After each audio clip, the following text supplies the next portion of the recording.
Robert Arrigo se jibqa' viċi kap tal-Partit Nazzjonalista.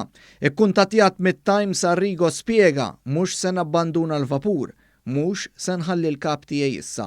U qal li d-digital jibqa' wara li ra l-effetti tal-coronavirus. Xarilu Arrigo kien ħabbar li kien se jirreżenja fi sfond ta' kriżi u ġlied li ma jrid jaqaf qatt fil-Partit Nazzjonalista.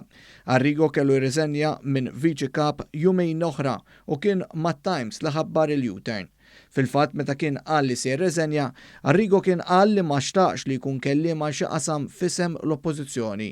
Fl-ittra ta' riżenja li kien kiteb u ppubblika, Robert Arrigo akkuża lid-deputati mill-fazzjoni tal-ex kap nazzjonalista Simon Busuttil li biex ikeċċu lil Adrian Delija minn kap tal-Partit Nazzjonalista spiċċaw farku partit. Meta ħabbar ir-reżenja tiegħu Arrigo kien tkellem dwar il-bsatin fir-roti li sarulu kemm dan fil-kariga minn deputati li kienu saħansitra qalulu biex jitlaq mit-tmexxija tal-Partit Nazzjonalista. Arrigo kien qal li minkejja l-ostakli li sab mill-grupp parlamentari irnexxielu jiġbor biżżejjed tal-operat tal-partit u s-salarji tal-ħaddiema fl-istamperija.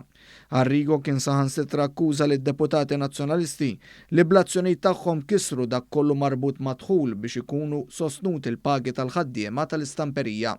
Issa konvint li se tassumu din ir-responsabilità u se taraw kif sa mill-ewwel ta' April bil-proposta ta' crowdfunding ta' deputat dawn il-persuni ta' talent se jiġbru €2 miljun fis-sena li hemm bżonn, kien kiteb Arrigo li issa ġie rapportat jgħid li reġa' darlu. Intant Arrigo mhux biss baqa' viċi kap, imma wara li fl-aħħar xhur il-Partit Nazzjonalista baqa' jsiba diffiċli biex jimla l-kariga ta' teżorier tal-partit, Arrigo spiċċa appuntat teżorier tal-partit li għadu f'qagħda finanzjarja mwera. Arrigo ħa post Antoine Zammit li dam kaxxir tal-Partit Nazzjonalista mill-Miliet sa' San Stefnu. Fil-fatt Zammit irreżenja biss wara xahar, hekk kif One News kixef kif dan kien tella filmati fuq YouTube jilmenta li l-kaxxa li tipprovdi xandir illegali ta' eluf kbar ta' stazzjonijiet waqfet turi il-films pornografiċi.